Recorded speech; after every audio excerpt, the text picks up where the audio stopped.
Hello friends, welcome to our Sayali fashion designer channel आणि मी आहे सायली। तर तुम्हा सर्वांचं आपल्या आजच्या नवीन अशा छानशा व्हिडिओमध्ये मी मनापासून स्वागत करते। तर बघा मग आज आपला जो काही व्हिडिओ आहे हा मोस्ट इम्पॉर्टंट आहे, कारण महत्त्वाचं म्हणजे बऱ्याचदा होतं काय की ज्या वेळेस आपल्याला अर्जंट ब्लाउज द्यायचा असतो किंवा आपली खूप प्रॅक्टिस झालेली असते आणि आपल्याला कमीत कमी टाइम मध्ये ब्लाउजची कटिंग करायची असते, तर त्यावेळेस काय करायचं। तर आज मी तुम्हाला डायरेक्ट कपड्यावर कशी म्हणजे डायरेक्ट ब्लाउज वर कटिंग कशी करायची तर हे सांगणार आहे। आणि सगळ्यात महत्त्वाचं म्हणजे हे मी तुम्हाला अतिशय सावकाश स्टेप बाय स्टेप आणि खूप काही महत्त्वाच्या टिप्स अँड ट्रिक्स आहेत सांगणार आहे, जेणेकरून तुम्हाला आपला आजचा हा व्हिडिओ बघून डायरेक्ट कपड्यावर ब्लाउजची कटिंग करणं खूप सोपं जाईल। आणि सगळ्यात महत्त्वाचं म्हणजे याची पद्धत इतकी सोपी आहे की बाय चान्स जरी तुम्ही कोणी नवीन शिकत असाल तरी सुद्धा तुम्ही जर थोडं नीट लक्ष देऊन हा व्हिडिओ बघितला तर डायरेक्ट कपड्यावर कटिंग सहजच करता येईल। आणि यामुळे हे होईल की तुमचा टाइम वाचेल आणि कमीत कमी टाइम मध्ये तुमचा परफेक्ट अशी ब्लाउजची कटिंग सहजच होईल। ठीक आहे, तर हे बघा ही साडी आहे, तर खूप सुंदर साडी आहे, तुम्ही ते बघू शकतात। त्याला छान असं लेस लावलेली आहे आणि ती पण जरा वर्कची डिझायनर लेस आहे, त्यामुळे खूपच सुंदर अशी साडी आहे ही। आणि त्याचा कलर पण खूप डिसेंट आहे, तर ही साडी घातल्यावर खूपच छान दिसेल। तर आज आपण ह्या साडीवरचा जो काही ब्लाउज पीस आहे तो कटिंग करून घेतलेला आहे आणि त्याचे आता आपण कटिंग करणार आहोत। ठीक आहे, तर चला मग आता आपण कटिंगला सुरुवात करूयात।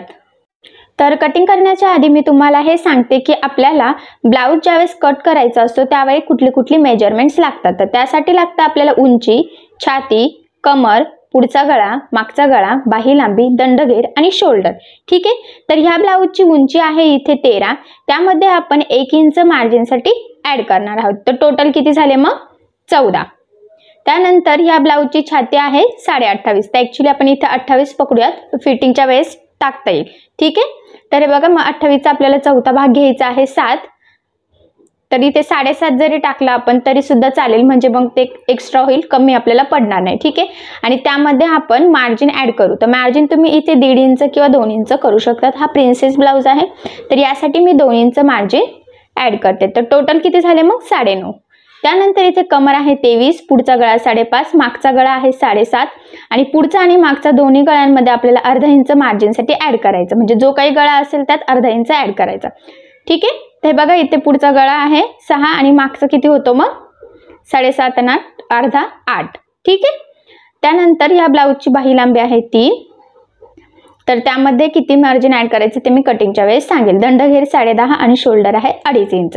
ठीक आहे, तर या प्रकारचं मेजरमेंट्स आहे आणि शोल्डर मध्ये आपण अर्धा ऍड केलं तर टाकताना ते टाकणार आहोत 3 इंचाचं। ठीक आहे, रेडी होणार आहे 2.5 इंचाचं। तर अशा प्रकारची ही माप आहे। तर आता आपण ब्लाउज कटिंग करायला सुरुवात करूयात। तर ही आपण प्रिन्सेस ब्लाउजची कटिंग करणार आहोत आणि प्रिन्सेस ब्लाउजची ही कटिंग आपण डायरेक्ट कपड्यावर करणार आहोत। तर ज्यावेळेस अस्तरचा ब्लाउज असतो त्यावेळेस आपण सगळ्यात आधी जे काही अस्तर असतं त्यावर आपण कटिंग करतो आणि नंतर अस्तर ठेवून आपण ब्लाउज पीस कट करत असतो। ठीक आहे, तर हे बघा आता ह्या पद्धतीने आपल्याला अस्तर ठेवून घ्यायचं आहे, हे बघा ह्या पद्धतीने। ठीक आहे, तर तुमच्या इथे लक्षातच येईल की हे आपण डबल फोल्ड घेतलेला आहे आणि खालच्या साईडला एक लाईन ड्रॉ करायची, जेणेकरून आपलं ते सरळ येईल जर कपडा तिरका असेल तर त्यासाठी। ठीक आहे, आणि इथे तुम्ही बघू शकता हे असं डबल फोल्ड केलेलं आहे, या साईडला बंद बाजू आहे। तर जिथे बंद बाजू आहे तिथे आता आपण टाकणार आहोत ब्लाउजची उंची, म्हणजे जी काही तुमची उंची असेल ती।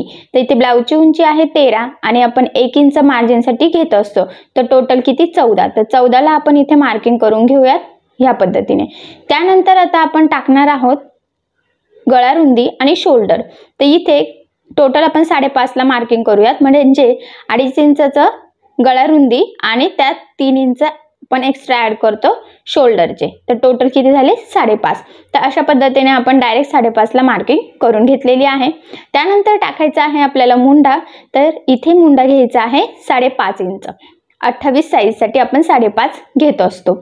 आता मुंढ्याची मार्किंग करून झाल्यानंतर आपण टाकत असतो इथे छातीचा चौथा भाग।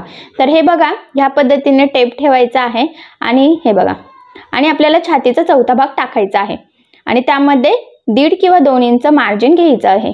तर हे बघा इथे टोटल मी 9.5 इंचाला मार्किंग करून घेत आहे आणि 30 मार्किंग हे बघा खालच्या साईडला सुद्धा आपल्याला करून घ्यायची आहे। तर इथे तुम्ही कमरेचा चौथा भाग घेऊन त्यात मार्जिन परत टक्सचं पॉइंट ऍड करून सुद्धा मार्किंग करू शकतात किंवा जी वरती करतात ती सुद्धा केली तरी एकच येतं। ठीक आहे, आणि ह्या पद्धतीने हे बघा हे आपल्याला जॉईन करून घ्यायचं आहे। तर आता हे जॉईन केल्यानंतर आपल्याला इथे मुंडाचा आकार द्यायचा असतो। तर हे बघा 5.5 मुंडा आहे, तर त्याचं निम्माला आपल्याला मार्किंग करायचे। इथे तर मी 2.25 इंचाला मार्किंग करून घेतलेली आहे। त्यानंतर ह्या पद्धतीने टेप ठेवायचा आहे आपल्याला आणि 1.5 इंचाला मार्किंग करायची आहे। तर आता 1.5 इंचाला मार्किंग केलेली आहे, कारण हा आपण बॅक पार्ट कटिंग करत आहोत। तर हे बघा ह्या पद्धतीने आपल्याला मुंडाचा आकार देऊन घ्यायचा आहे। ठीक आहे, तर इथे तुमच्या लक्षात आलंच असेल की आता आपला हा बॅक पार्टची पूर्ण मार्किंग करून झालेली आहे। तर आता आपण हा कट करून घेऊयात। तर हे बघा ह्या पद्धतीने जिथे मार्किंग केलेली आहे ना एक्झॅक्टली त्यावरच आपल्याला कटिंग करून घ्यायची आहे। तर व्यवस्थित काळजीपूर्वक मुंड्याचा शेप चेंज होणार नाही याची काळजी घेत आपल्याला हा बॅक पार्ट कट करायचा आहे। तर हे बघा हा बॅक पार्ट कटिंग झालेला आहे। आता तो ठेवून आपल्याला पुढचा भाग ब्लाऊजचा कट करायचा आहे। तर तो कुठे बसतोय ते बघायचं आहे आधी। हे बघा ह्या पद्धतीने, आणि थोडं आपल्याला एक्स्ट्रा पण हवं असतं, तर त्यामुळे आपण थोडं विचार करूनच ठेवायचं आहे की ते कुठे ठेवायचं ते। तर हे बघा ह्या पद्धतीने मी इथे हा बॅक पार्ट ठेवून घेत आहे आणि सर्वात आधी बॅक पार्टची जशी मार्किंग आहे ना तशीच आपल्याला करून घ्यायची आहे। आणि ती केल्यानंतर त्यात काय काय चेंजेस करायचे ते मी तुम्हाला सांगतेच, पण सगळ्यात आधी लक्षात राहू द्या बॅक पार्ट ठेवून मार्किंग करून घ्यायची आहे। ठीक आहे, आता त्यानंतर सगळ्यात महत्त्वाचं म्हणजे आपल्याला मुंड्याची मार्किंग करायची। तर 5.5 सेम त्या पद्धतीने मुंड्याची मार्किंग करायची, त्याचं निम्म घ्यायचं आणि पुढच्या मुंड्यासाठी हे बघा या पद्धतीने 1 इंचाला मार्किंग करून आपल्याला मुंड्याचा आकार देऊन घ्यायचा आहे, कारण की आपला तो बॅक साईडचा मुंडा असतो आणि हा पुढचा। ठीक आहे, आणि बॅक पार्टला क्रॉस केलं जेणेकरून आपल्या लक्षात येईल की पुढचा कुठला आहे। त्यानंतर 1/2 इंच आपल्याला याची उंची जास्त घ्यायची असते मागच्या भागापेक्षा। तर हे बघा 1/2 इंच एक्स्ट्रा खाली घेतलेला आहे आणि या पद्धतीने ती लाईन ड्रॉ करून घ्यायची आहे। ठीक आहे, त्यानंतर आता पुढचा गळा जो आहे त्याची मार्किंग करायची। 2.5 इंच गळा रुंदी टाकलेली आहे आणि पुढचा गळा आहे 5.5, त्यामध्ये 1/2 इंच मार्जिन, तर 6ला मार्किंग करून घेतलेली आहे। बॉक्स ड्रॉ झालेला आहे आणि ह्या पद्धतीने क्रॉस 1ला मार्किंग करून हे बघा गोल गळ्याचा आकार सुद्धा आपण देऊन घेतलेला आहे। ठीक आहे, आता हे झाल्यानंतर आपल्याला द्यायचा आहे प्रिन्सेसचा शेप। हे बघा ह्या पद्धतीने 3.5 इंचाला मार्किंग करायची आहे आणि उभा टक्स आपल्याला 4 इंचाचा टाकायचा आहे। तर हा टक्स तुम्ही वरून पण मोजू शकतात। हे बघा तो आहे 10चा आणि खालून जरी तुम्ही टाकलात 4 4.5चा तरी सुद्धा चालेल। तुम्हाला जसं सोपं वाटत असेल तसं लक्षात ठेवून तुम्ही ती मार्किंग करू शकतात। ठीक आहे, आता हे बघा ही मार्किंग केलेली आहे आपण टोटल 4.5 इंचाची। त्यानंतर हे बघा ह्या पद्धतीने तिथून आपल्याला 2 इंचाला मार्किंग करून घ्यायची आहे। आता ही मार्किंग केल्यानंतर आपल्याला तो पार्ट कट करायचा असतो, तर तो एक्स्ट्रा आपल्याला ऍड करायचा आहे। त्यासाठी काय करायचं, आता कमरेचा चौथा भाग जो असेल त्यात मार्किंग केली, तर इथे झाला 6, तो 24चा चौथा भाग झाला, म्हणजे कमर आहे 24 तर 24चा चौथा भाग 6। ठीक आहे, त्यानंतर त्यापुढे आपल्याला 2 इंच ऍड करायचे आहे जे काही कट होणार आहेत ना ते, आणि 2 इंच एक्स्ट्रा मार्जिन। हे बघा ह्या पद्धतीने मार्किंग करून घेतलेली आहे। आणि आता आपल्याला मुंडाचा पॉइंट आणि जी मार्किंग केलेली आहे ना ते 2 पॉइंट जॉईन करून घ्यायचे आहे। हे बघा ह्या पद्धतीने। ठीक आहे, आता हे जॉईन झाल्यानंतर आपल्याला काय करायचं आहे, आता जे काही 2ला मार्किंग केलेली आहे ना बघा तिथून आता प्रिन्सेसचा आपल्याला आकार द्यायचा आहे। तर हे बघा ह्या पद्धतीने पुढच्या मुंडाला आपण हा प्रिन्सेसचा आकार दिलेला आहे आणि तिथून खाली हे बघा जिथे 2 इंच मार्किंग आहे ना तर ती 2 इंचच करायची आहे सगळ्या साईजसाठी, जेणेकरून आपला प्रिन्सेसचा पफ व्यवस्थित यायला हवा। जर कमी घेतला तर पफ व्यवस्थित येत नाही। ठीक आहे, त्यानंतर हे बघा 1/2 इंच आपल्याला मार्जिन एक्स्ट्रा घ्यायचं आहे, कारण की ते जॉईन करण्यासाठी आपल्याला लागत असतं। हे बघा खाली वरती दोन्हीकडे मार्किंग करून घेतलेली आहे आणि एक लाईन ड्रॉ करून घेतली आहे। ठीक आहे, आता यानंतर काय करायचं आहे, आपल्याला जो काही बॅक पार्ट आपण कट केलेला आहे तो ह्या पद्धतीने मुंड्याला ठेवून घ्यायचा आणि जेवढी काही हाईट असेल हे बघा त्याला मार्किंग करायची आहे। आता ती किती इंच आहे तेवढं मोजायचं आणि तीच मार्किंग पुढच्या साईडला करून घ्यायची आहे। ठीक आहे, आता हे बघा या पद्धतीने हे 2 पॉइंट जॉईन करायचे आणि त्यानंतर हे 2। तर आता ही आपली पुढच्या भागाची पूर्ण मार्किंग झालेली आहे, तर हे कट करून घेऊयात। तर आता हे कसं कट करायचं हे पण मी तुम्हाला सांगते। तर त्याआधी हे बघा हे मी दुसऱ्या चॉकने थोडं डार्क करते, जेणेकरून ते कुठून कट करायचं आहे ते तुमच्या लवकर लक्षात येईल। हे बघा ठीक आहे, तर आता मी ज्या पद्धतीने कटिंग करत आहे ना त्याच पद्धतीने तुम्ही करायची आहे आणि व्यवस्थित लक्ष द्या की मी कुठून करत आहे, कुठला पार्ट कट करत आहे, कारण की यामध्ये खूप साऱ्या मार्किंग येतात आणि मग कन्फ्युजन व्हायला नको। चुकीचं जर कटिंग झालं तर मग पूर्ण ब्लाउजच चुकू शकतो, त्यामुळे काळजीपूर्वक कटिंग करायची आहे। हे बघा या पद्धतीने आता पुढचा गळा सुद्धा कट करून घ्यायचा आहे। तर हा पार्ट आपला कट झालेला आहे। त्यानंतर हे बघा हा उरलेला पार्ट सुद्धा आपल्याला कटिंग करायचं ह्या पद्धतीने। हे बघा इथून सुद्धा काळजीपूर्वक पुढचाच मुंडा कट करायचा आहे आणि हे बघा हे मधला एक्स्ट्राचा कट करून टाकायचा आहे। तर इथे तुमच्या लक्षात येईल की हा पुढचा पार्ट आपला पूर्ण कट झालेला आहे आणि बॅक पार्ट सुद्धा झालेला आहे अस्तरचा। तर आता आपल्याला स्लीव्ज कट करायचे आहेत। तर स्लीव्ज हे आपल्याला दोन्ही पण सोबतच कट करायचे। तर बघा डबल अस्तर आहे आणि ते पुन्हा फोल्ड केलं म्हणजे ते टोटल 4 पदरी झालेलं आहे आणि खालच्या साईडने टाकायचा आहे आपल्याला छातीचा चौथा भाग। तर इथे छातीचा चौथा भाग किती होतो मग 28चा म्हणजे 28.5 आहे, तर 7.25ला मार्किंग केली। त्यानंतर बाही लांबी 3 आहे तर ती अर्धा मार्जिन ॲड करून 3.5 टोटल मार्किंग करून घेतलेली आहे आणि ह्या पद्धतीने आपल्याला बॉक्स ड्रॉ करायचा। त्यानंतर इथे आपल्याला कॅप हाईट घ्यायची आहे 1.5 इंच। ठीक आहे, ते बघा 1.5 इंचाला मार्किंग करून घेतलेली आहे आणि बघा 1-1 इंचाच्या ह्या 3 मार्किंग करायचे आहे। हे बघा आणि खालची एक फायनल। ठीक आहे, तर आता ते पॉईंट हे बघा मी ज्या पद्धतीने जॉईन करते त्या पद्धतीने हे बघा आधी हे 2 पॉईंट आणि त्यानंतर हे 2 पॉईंट जॉईन करायचे। त्यानंतर ही जी लाईन ड्रॉ केलेली आहे त्याचा आपल्याला सेंटर घ्यायचा असतो म्हणजेच निम्मा।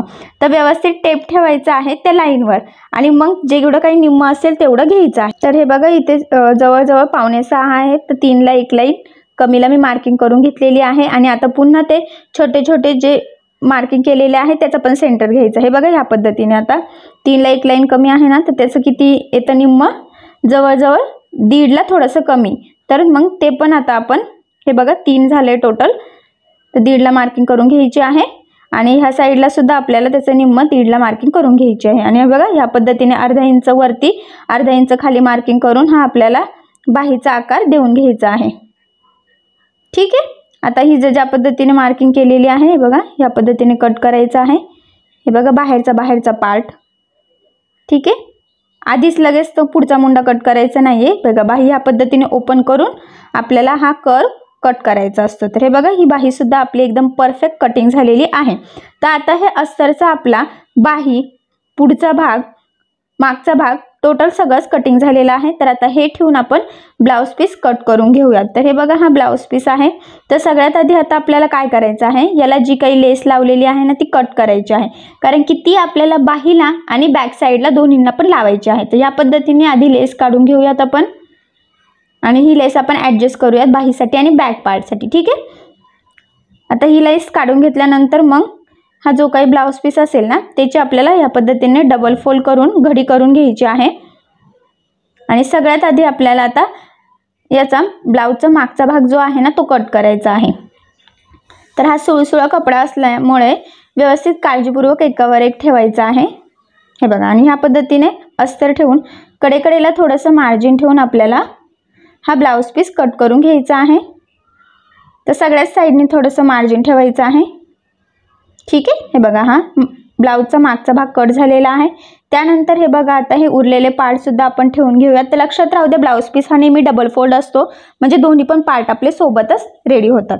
तर हे बघा ह्या पद्धतीने इथे पुरतंय। तर हा पार्ट पण आपण सगळ्या साईडनी मार्जिन ठेवायचं आहे थोडं थोडं आणि तो कट करून घेऊयात। ठीक आहे, हे बघा ह्या पद्धतीने।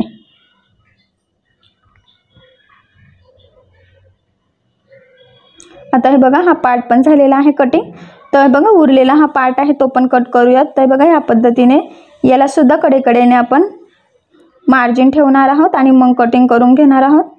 तर लक्षात राहू द्या एकदम सुळसुळा कपडा आहे आणि तो कट करताना कमी जास्त झाला की ब्लाऊज शिवायला अवघड जातं, त्यामुळे कटिंग सुद्धा अतिशय सावकाश करायची आहे। हे बघा ठीक आहे, आता राहिलेले आहे आपल्या स्लीव्ज। तर स्लीव्ज सुद्धा हे बघा डबल फोल्ड करूनच ठेवायचं आहे कपड्यावरच म्हणजे डायरेक्ट दोन्ही पण सोबतच निघतील। ठीक आहे, आणि व्यवस्थित एकसारखा कपडा पकडून आपल्याला थोडंसं मार्जिन ठेवून ही बाही सुद्धा कटिंग करून घ्यायची आहे। ज्या पद्धतीने मी करत आहे ना सेम त्याच पद्धतीने करत चला। ठीक आहे, आता उरलेला कपडा आपल्याला ब्लाऊज शिवताना लागतोच। ठीक आहे, हे खालचं पण थोडंसं कट करून सारखं करून घ्यायचं आहे। तसंही ते स्टिच करताना सेम होणारच आहे। ठीक आहे, ते बघा आता ही बाही सुद्धा आपली कटिंग झालेली आहे। तर इथे तुम्ही बघू शकता बॅक साईड पुढचा भाग बाही आणि ही लेस सुद्धा सेपरेट करून झालेली आहे। तर ही आपली पूर्ण 28 साईजची प्रिन्सेस ब्लाऊजची अस्तर आणि ब्लाऊज पीस दोन्हीही कटिंग झालेलं आहे. तर मी हे तुम्हाला अतिशय सावकाश आणि स्टेप बाय स्टेप सांगितलेलं आहे. त्याचबरोबर कटिंग करता करता काही महत्त्वाच्या टिप्स सांगितलेल्या आहे, जेणेकरून त्या टिप्स फॉलो करून तुम्हाला प्रिन्सेस ब्लाऊजची डायरेक्ट कपड्यावर कटिंग करणं सोपं जाईल. ठीक आहे, तर तुम्ही सुद्धा ह्याच पद्धतीने करा आणि काही प्रॉब्लेम आला तर तुम्ही मला कमेंट करून विचारू शकतात. तर तुम्हाला आपला आजचा व्हिडिओ कसा वाटला हे मला कमेंट करून नक्की कळवा. त्याचबरोबर तुम्हाला आपला आजचा व्हिडिओ आवडला असेल तर व्हिडिओला लाईक करायला विसरू नका. आणि जर तुम्ही आपल्या चॅनलवर नवीन असाल आणि अजून चॅनलला सबस्क्राईब केलेलं नसेल तर सबस्क्राईब नक्की करा. आणि ज्या वेळेस तुम्ही सबस्क्राईब कराल त्यावेळेस त्यासमोरील बेल आयकॉन ही नक्की प्रेस करा. त्यामुळे काय होईल, जेव्हा मी नवीन व्हिडिओज टाकेन त्याचं नोटिफिकेशन तुम्हाला तुमच्या मोबाईलवर येईल. Okay, thank you.